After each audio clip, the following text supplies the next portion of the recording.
coming up on the February 12th edition of Carolina Week. And the winner is, well, almost. The student body president race is now down to 2. Carolina Week talks to the runoff candidates. Everywhere on campus you see students on cell phones, but they might not be talking just to friends and family anymore.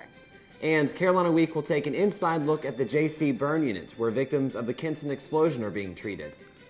All that and more. Carolina Week starts now.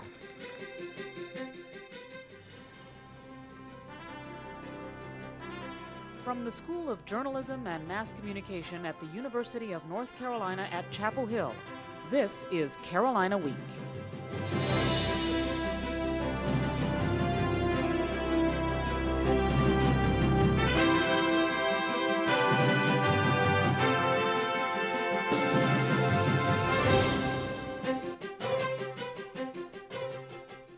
The runoff will be held between Liz Manikin and Doug Sue with 24.7% of the vote, and George Lehman and Doug Mellon with 36.7% of the vote.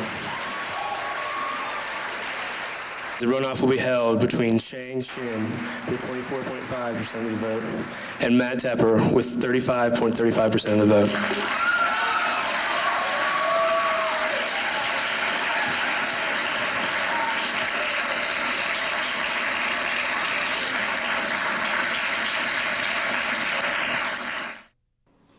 Good evening, I'm Jenny McClendon. And I'm Alex Lawson. Well, the general student body elections Tuesday came up with a few definite winners. But it's runoff time for senior class officer hopefuls and the top 2 vote getters in the student body president race. Candidates still in the race are already back on the campaign trail.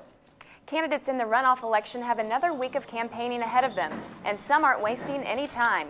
Senior class president candidate George Lehman continues his quad campout, and SVB candidate hopeful Shang Shin headed back to the pit.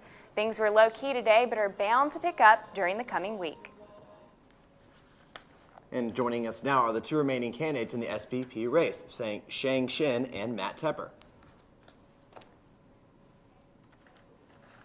We thank them for being with us, and we know you guys have only had, less than 24 hours to kind of process everything and, figure out your plans. But Shang, we'll toss this first question to you. What's your game plan for the week ahead? Well, we sat down yesterday and we just need to get out there and get the 70% that didn't vote, because 30% is really low. So that's what we're going to do. We'll go out, talk to people, get a lot of other people that didn't get involved the first time involved.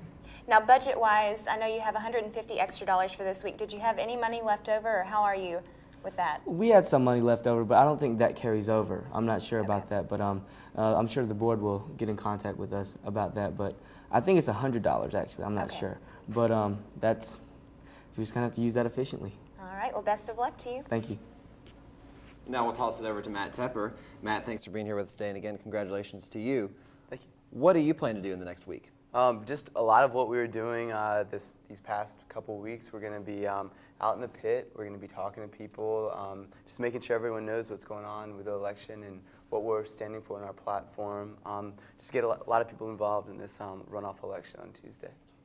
And I'll ask the same question to you. What about budgetary concerns? Do you have any? Well, I'm glad we have more money now. It's going to definitely be helpful just to get a couple more signs made. We're pretty much used all of our money for the first round. So yeah, it's definitely the next bit's going to come in very useful.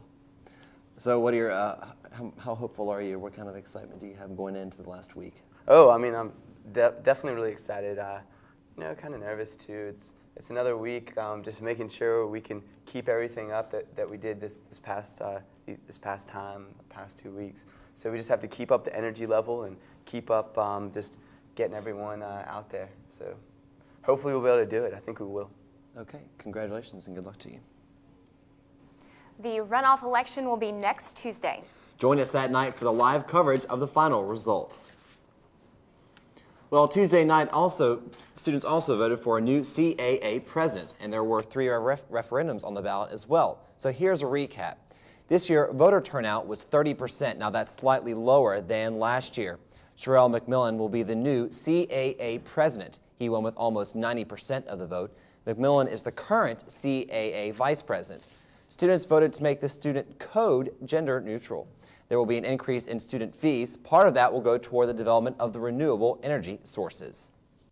UNC Chapel Hill is the first school in the Southeast to pass a green energy initiative. A $4 increase in student fees starting in fall 2004 will raise about $300,000 a year to buy energy from renewable sources and to build renewable energy projects on campus. A committee appointed by the student body president, the Speaker of Congress, and the president of the Graduate and Professional Student Federation will oversee the fund. Student Environmental Action Coalition co-chair Stacy Nagy is excited that the initiative passed by a 3-1 margin. We think it says a lot about not just the campaign, not just the initiative itself, but the student body, that the students are ready and they're willing to stand up and say, we're going to do this, and we're going to do this before people tell us we have to. The kinds of renewable energy sources the Green Initiative will fund include solar, water heaters, and fuel cells. Students now have a safer way to get home after late trips to the library. Student Congress has allocated over $40,000 for a new shuttle service. The shuttle runs from 11 p.m. to 3 a.m. Sunday through Thursday nights. You can catch the van on South Road near the New Union every 20 minutes. The bus serves all campus locations. There's a meeting next week to arrange for service to include sorority houses, and we'll keep you updated. Weekends in Chapel Hill are busy, but thanks to a new bus system, they're a little safer. The Safe Ride program debuted last weekend, and students took full advantage of the free ride. Buses run on 2 different routes on the weekends until 3 a.m. and include stops at Mill Creek and Timberline Shopping Center. Safe Ride officials say they're pleased with the program's first weekend. Statistics about the number of students riding the buses aren't available yet.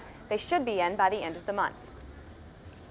Telemarketers, they're on a mission. They can be pushy, and sometimes they even mispronounce your name. Until recently, they called you only at home. Michael Haney joins us with more on where the telemarketers are calling now. Michael. Telemarketers are calling anywhere they think they can reach you. Their latest target is cell phones, and if they're not careful, they could end up in serious trouble.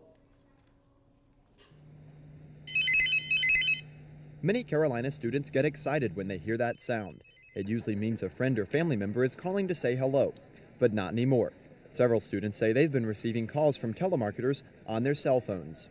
I think it's really obnoxious. I get really mad with it when it's on my phone at home and they wake me up in the morning, and I think your cell phone is definitely your private line and your personal line.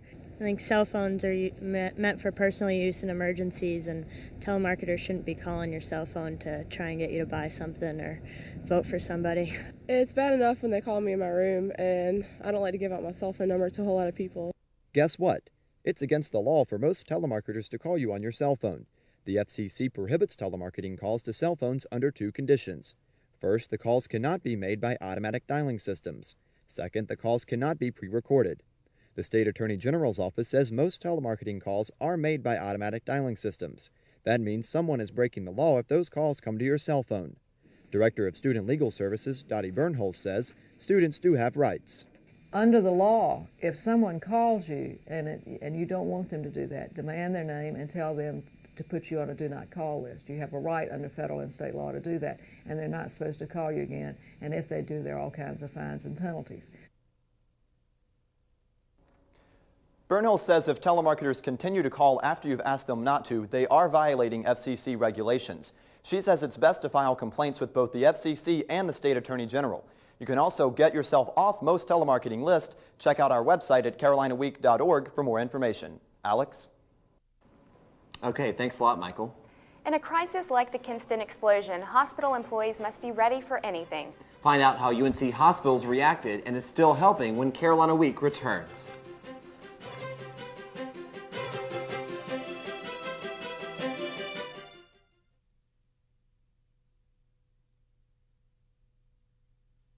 I am a Tar Heel born. I'm a Tar Heel bred.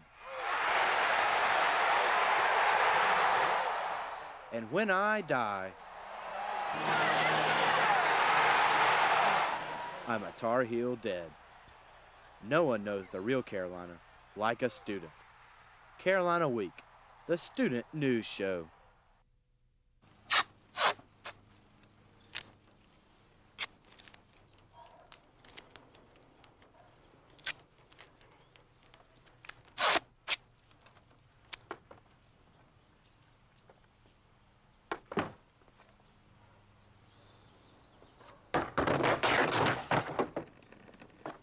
There is a better way to have fun with history.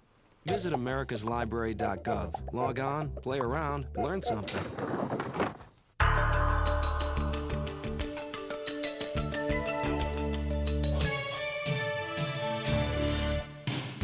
2 weeks after the tragic pharmaceutical plant explosion in Kinston, families of those injured spoke Wednesday at UNC hospitals.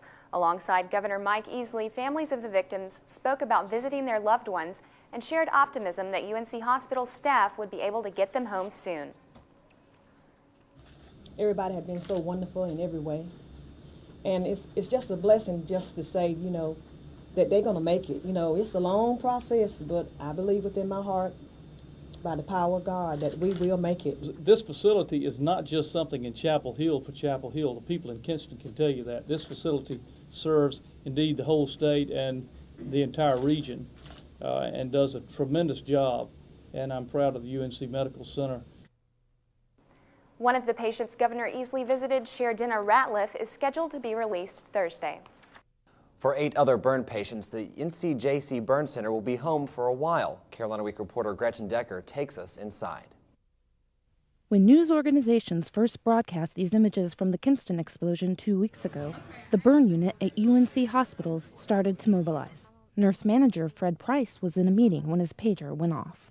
And said there had been an explosion in Kinston, unknown number of fatalities for victims, and immediately people started calling. Nurses who weren't here that day, they were off, nursing assistants, people who used to be burn nurses who are in other areas of the hospital now. All units in the hospital were on alert when the helicopters carrying the first patients from Kinston touched down. After patients were stabilized in the emergency room, they were transferred here to the burn center. Staff rushed the burn patients into the hydrotherapy room. In waves of 2, medical teams washed chemical and rubber compounds left from the explosion and assessed wounds. Burn Center Director Dr. Michael Peck says the billowing black smoke from the fire complicated treatment. What happens deep in the lungs is that the chemicals that are present in the smoke act like toxins, like poisons, and damage the lung tissue. 2 weeks later, some patients are still on ventilators. For the patients who can now breathe on their own, the biggest risk is infection. Staff members slather dressings with topical antibiotics. Nurses bathe and dress wounds at least once a day. The patient who received these dressings will most likely go home this week, but for other Kinston patients, the UNC Burn Center could be home for as long as 2 to 3 more months. In Chapel Hill, I'm Gretchen Decker, Carolina Week. Dr. Pegg said the center provides ongoing support for patients after discharge. Services include weekly clinic visits and psychological support if necessary. According to the American Heart Association, an estimated 50 million American adults, that's 1 in 4, have high blood pressure. Past research has shown the connection between high blood pressure and stress.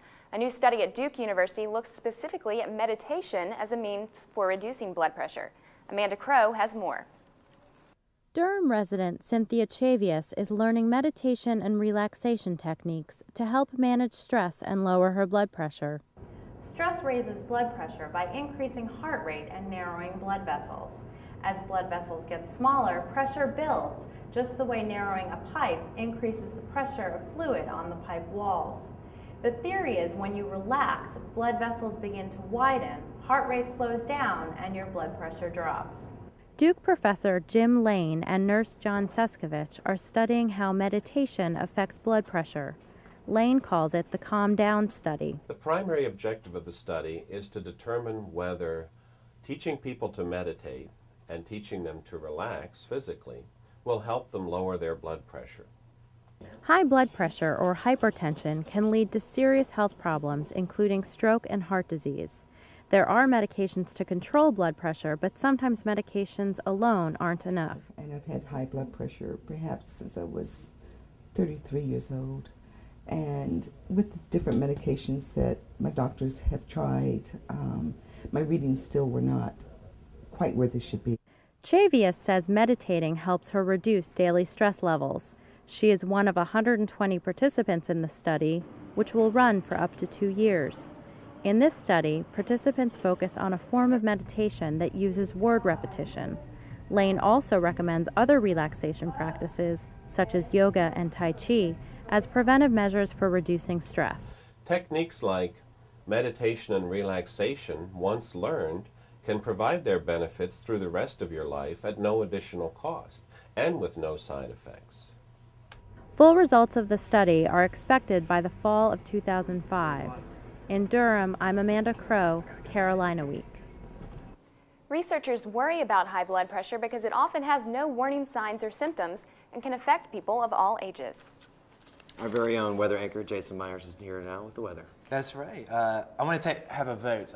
Who is ready for spring? Me. Because today has felt like a spring day for sure. And I'll talk a little bit more about spring and maybe this weekend too. But first, let's go to this week's weather question, which is rain that falls in dry air and evaporates is known as what phenomenon? A, Virga, B, stratosphere, C, convection, or D, descending? I'll have the answer and this weekend's weather forecast just after the break.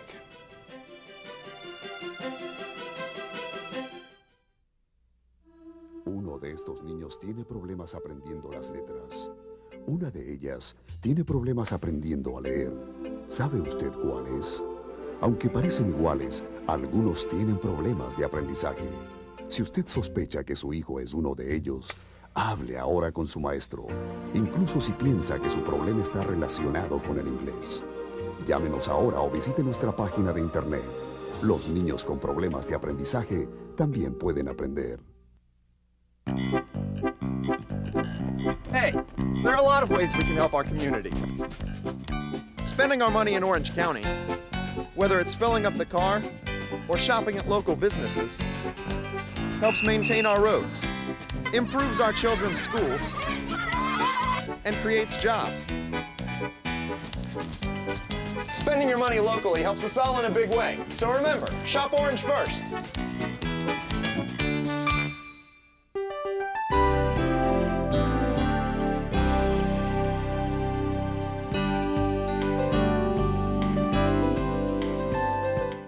Hi, and welcome back to Carolina Week. If you've been outside today, you've been able to enjoy a spring day. The trees have been blowing in the wind quite a bit today, and the sunshine and mild temperatures have made it really nice to be outside. So if you're starting to have that spring fever, then you might just want to hold on because this weekend things are going to be changing. But let's look at some of the predictions for spring. Now, let's remember that the first day of spring is March 20th. Sir Walter Wally, the groundhog in Raleigh, his prediction is for an early spring, and Punxsutawney Phil, his is 6 more weeks of winter. And the Farmer's Almanac also agrees with Punxsutawney Phil. And Woolly Worm Hank up in the mountains, he is predicting 4 more weeks of winter. And my own prediction is that we are going to have a longer winter ourselves. So for spring break, you might want to head south for spring break. But anyway, let's go to our satellite map and see what's going on around our area. We've had a lot of clouds to the west of us, but over us and to the south, look at all this dry, beautiful blue skies. It's been really perfect. The only clouds we've really had are some of these clouds off to the coast, and that's where the cold front has been pushing through. Now, the reason why we've had such windy conditions is because we've had a high pressure system over the Mississippi Valley area, and there's also been a low pressure system to the northeast, and those combining together has been bringing a lot of wind to our area, so it's made it feel very windy if you've been outside, but it's been very mild today. And we've had a cold front go through. And if we look at our surface map, we can see where that cold front actually came through. And so that's going to be bringing the temperatures down for tomorrow and even this weekend. So we're going to see temperatures going down. But we have this high pressure system over us. The main system that we have that is going to be producing the rain is this low pressure system. And that's going to be moving over the United States and reaching our area and start affecting us maybe even into Friday night. So Friday night on, it's going to look pretty nasty out there, so make sure you have your umbrella handy. If we look at the 4-day forecast, we can see it's going to be very rainy. So for Valentine's Day, make sure you bring your umbrella. Don't let your dates get wet. It's going to be a high of 50 degrees and a low of 30 degrees. And then on Saturday, temperatures are going to be going down just a little bit more, 44 degrees and a low of 38, and again rainy. And then on Sunday, the same story, rainy.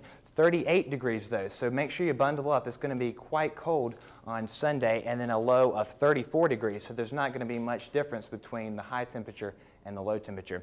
On Monday, for President's Day, 45 degrees and 30 degrees. So if you're off of work on President's Day, it looks like it's going to be kind of rainy. If you're going to be going down to the beach, it's going to be a little warmer, but about the same story, rainy for both Saturday and Sunday. 60 will be our high on Saturday and a low of 42. And then on Sunday, 58 will be our high and 43 will be the low.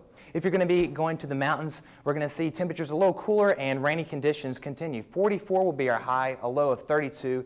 43 is our high on Sunday, 44 on Saturday, and a low of 38. If you're going to be going to the ski slopes this weekend, the ski slopes are wide open. All the trails are open, so it's going to be another good weekend. So the higher elevations may see some snow in the mountains, even though it's going to be rainy. It will be cold enough in some parts to see snow. But does anyone have an answer to our weather question? That one's kind of got me stumped. Brittany, got any ideas? Alex, I think you should take a stab at this I think it's A, but I'm not sure. A, that is exactly right. It is A, Virga. So very good. A, Virga. All right. Good job. Thanks, Jason. Well, there's a lot of news in sports, but our wrestling team, big event for Coach Bill Lamb. This is his last season. Yeah, actually, Tuesday night was a tremendous night for the Heels. Not only is it Coach Bill Lamb's final season, but also Tuesday night was the team's ACC finale against NC State. So we'll let you know later on if they were able to send the coach off with a fond farewell.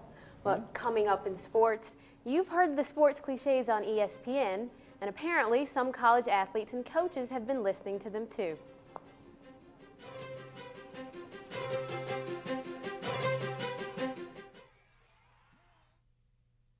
Every 18 minutes, another name is added to the list of persons waiting for life-saving organs.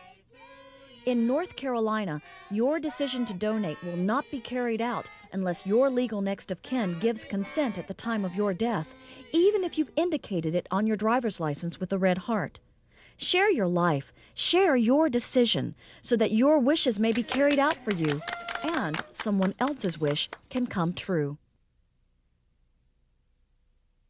The danger dog will bite your ankle. The danger dog will bite your ear. The danger dog will bite your bottom if you come near.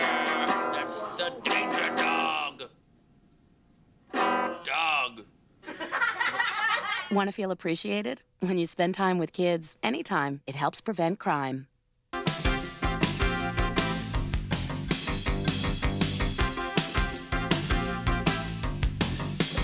Welcome back to Carolina Week Sports. In his 30 years as Carolina wrestling coach, Bill Lamb has seen his share of ACC matches. More than 3,000 people came out Tuesday to see Lamb coach his last conference contest against NC State. Lamb and his squad hoping to move to 4-1 in the ACC. After a Mark Canny pin, Dusty Heiss pulls down State's John Godwin, 9-zip heels. Evan Sola with no mercy for Daniel Pacitti, heels 22, pack nothing.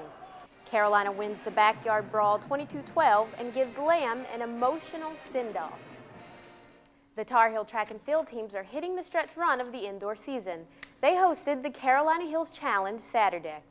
Many of Carolina's top athletes taking the week off, but there's still plenty of action at the Eddie Smith Fieldhouse.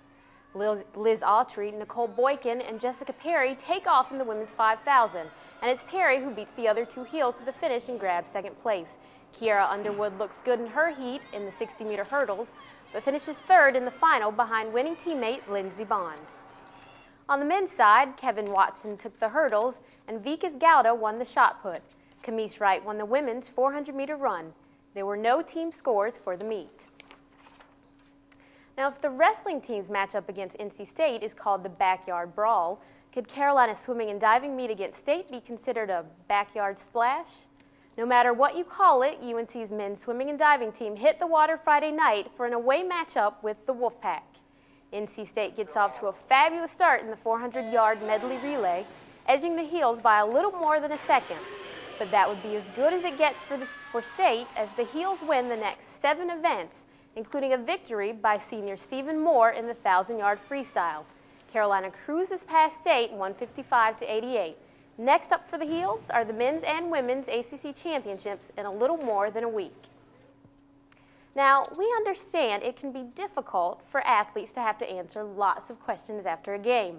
Sometimes it's like taking a test, and who needs that? With that in mind, athletes, grab your pens and some paper and get ready to take some notes.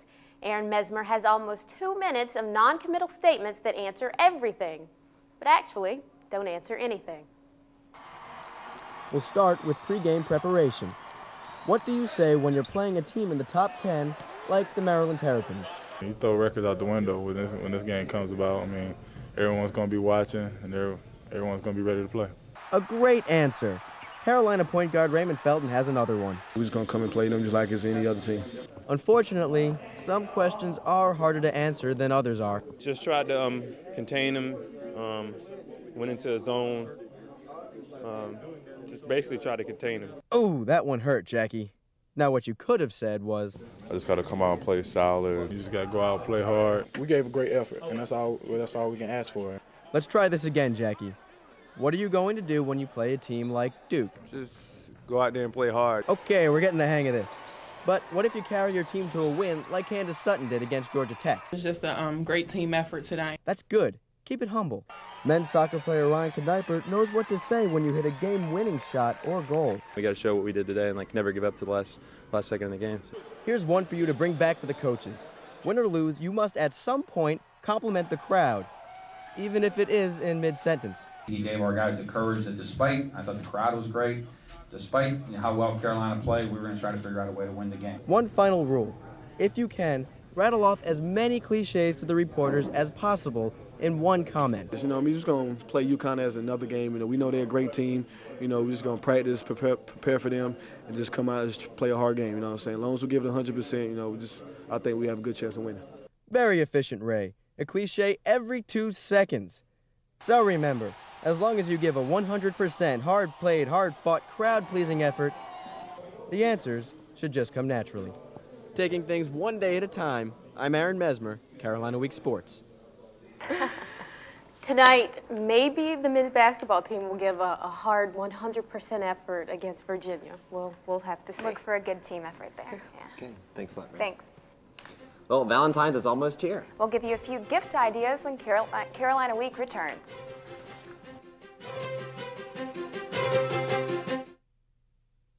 There's nothing more rewarding than bringing Carolina the news, but don't take our word for it.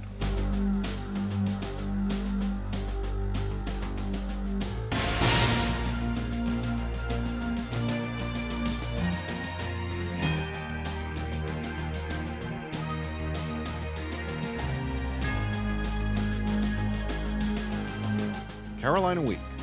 Real news, real students, real quality.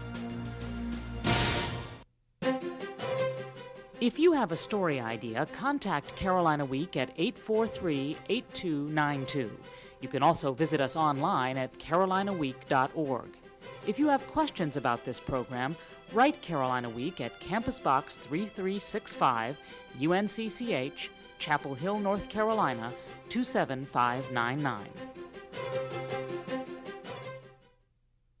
This year, is your Valentine receiving roses, boxed chocolates? Or an apple? Rocky Mountain Chocolate Factory is preparing for its first Valentine's Day of apple making.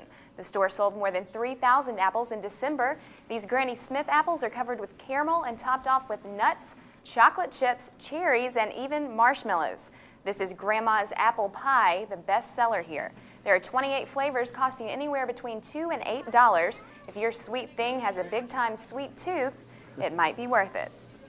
Rocky Mountain Chocolate Factory is open at the streets of South Point and Durham. It's the only one in North Carolina. Well, that does it for this edition of Carolina Week. Have a good Valentine's Day and a good weekend. Good night. Good night.